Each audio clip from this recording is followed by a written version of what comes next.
Baik pemirsa, masih tetap di Manajermen, kita akan terus membangun generasi muda sesuai dengan Sumpah Pemuda, mengingat besok adalah hari dirayakannya peringatan Sumpah Pemuda tanggal 28 Oktober tahun 2020.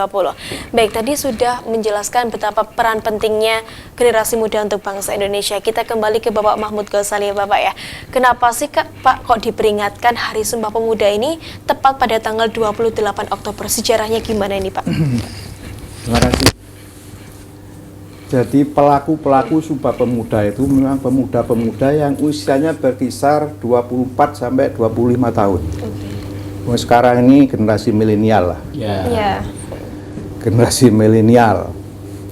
Jadi luar biasa, generasi muda seusia itu bisa menyatukan ya suku, bangsa, bahasa, budaya, bahkan agama demi untuk melawan penjajah.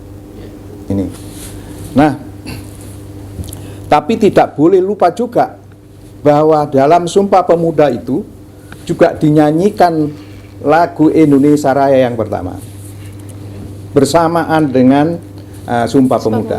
Jadi Indonesia Raya yang sekarang menjadi lagu kebangsaan ini dinyanyikan pertama saat Sumpah Pemuda. Siapa itu yang pengarangnya adalah Wake Rudolf Supratman. Yang sekarang ini beliaunya diangkat menjadi pahlawan nasional, hanya ngarang lagu. Banyak orang yang ngarang lagu tapi gak diangkat pahlawan nasional. Umay Rama itu jane yo pakai lagu nih, ya. Tapi orang diangkat pahlawan ya. Dan lagu ini kalau dinyanyikan itu ada aturannya, tidak sekedar moral nyanyi gitu. Waktu menyanyikan lagu Indonesia Raya harus bersikap sempurna. Tidak boleh tolah-toleh, harus berdiri, gitu. Apalagi layan tidak boleh, gitu. Harus segala sempurna. Dan satu-satunya lagu di Indonesia yang sampai sekarang ini ya, yang dinyanyikan dengan sikap sempurna, ya cuma lagu Indonesia Raya ini. Ini yang paling ngehits ya Pak ya, dari dulu sampai sekarang. Sampai sekarang, ya. Makanya bangsa Indonesia tidak boleh ini, sampai tidak bisa nyanyikan lagu Indonesia Raya ini. Ini yang jangan sampai lupa ini. Terus mengapa itu ditetapkan Sumpah Pemuda tanggal 28 Oktober. Gini. Sumpah Pemuda, di dalam Sumpah Pemuda itu ada keajaiban-keajaiban.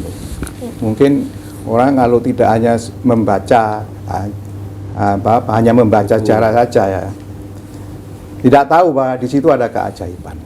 Lihat saja, 28 Oktober 1928 itu kalau dijumlah semuanya 10 loh itu.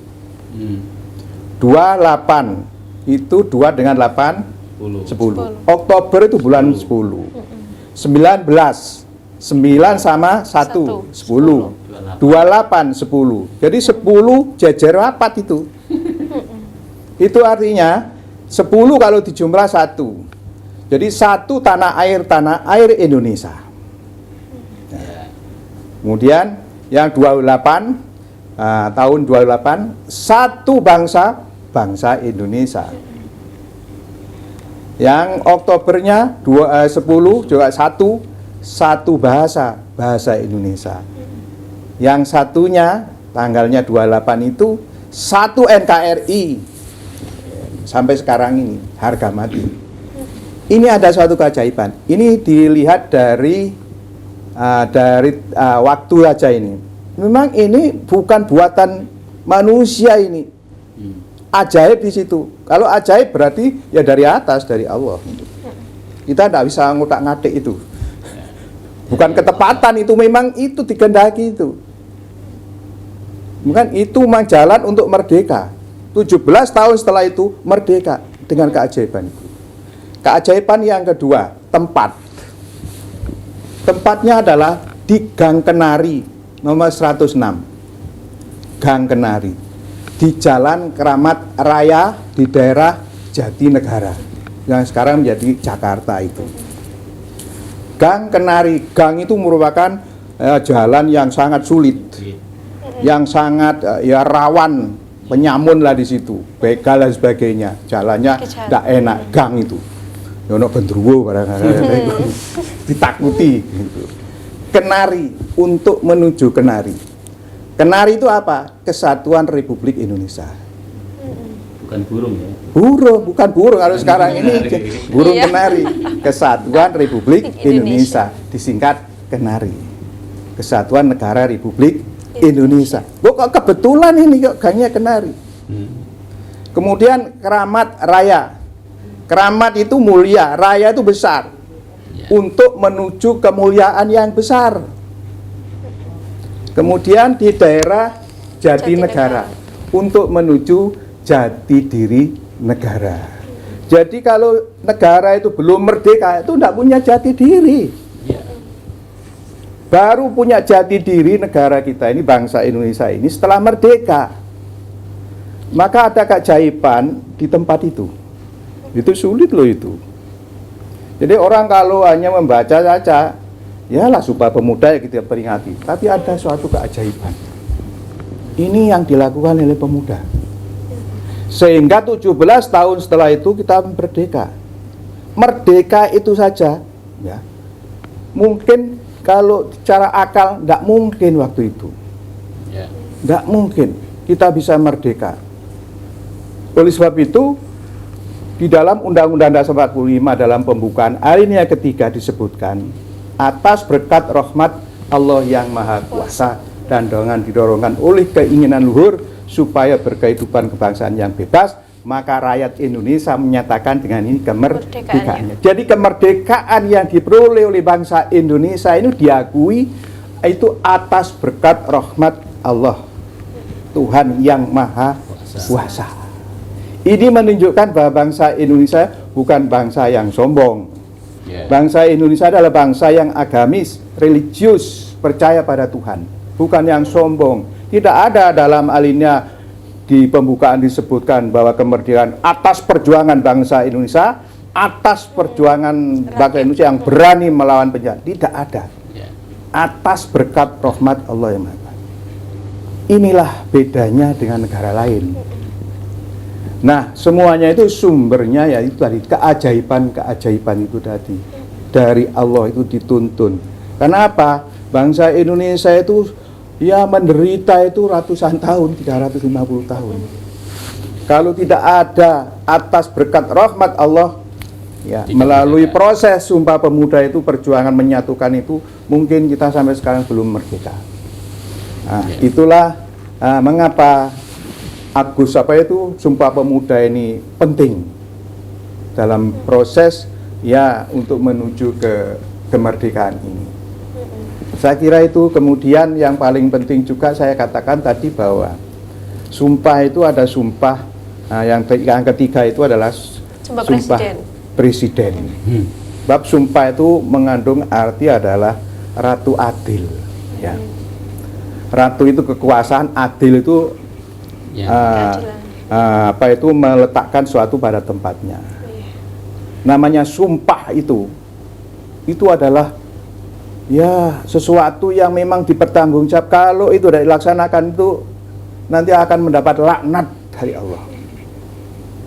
Oleh sebab itu mudah-mudahan setelah Sumpah Pemuda kemudian ada sumpah yang ketiga yang dilakukan oleh pejabat-pejabat itu, ya termasuk Pak Tomo itu pernah bersumpah menjadi wakil rektor, ya. Wakil rektor. Dilaksanakan dengan sungguh-sungguh amanah ini. Sebab ini resikonya adalah ya tidak hanya resiko di dunia tapi resiko di akhirat. Ini sumpah. Jadi Sumpah Pemuda itu kalau bisa diteruskan sampai sumpah yang sekarang ini. Ya. Jangan sampai ya hanya kepentingan ya golongan, kepentingan ya pribadi, kepentingan ya sekelompok orang. Tapi yang paling penting untuk kepentingan negara dan bangsa, utamanya persatuan dan kesatuan. Saya kira itu yang bisa kita sampaikan dalam hal kepentingnya Sumpah Pemuda. Oke, memang ternyata Sumpah Pemuda tanggal 28 Oktober itu tak terduga ya Pak ya. peringatannya ditetapkannya pada tanggal itu ternyata memang tidak terduga ya sejarahnya. Itu Oke. ya saya anggap itu ya itu ada keajaiban itulah. Keajaiban, oke. Ada nilai Ada tersendiri. filosofinya.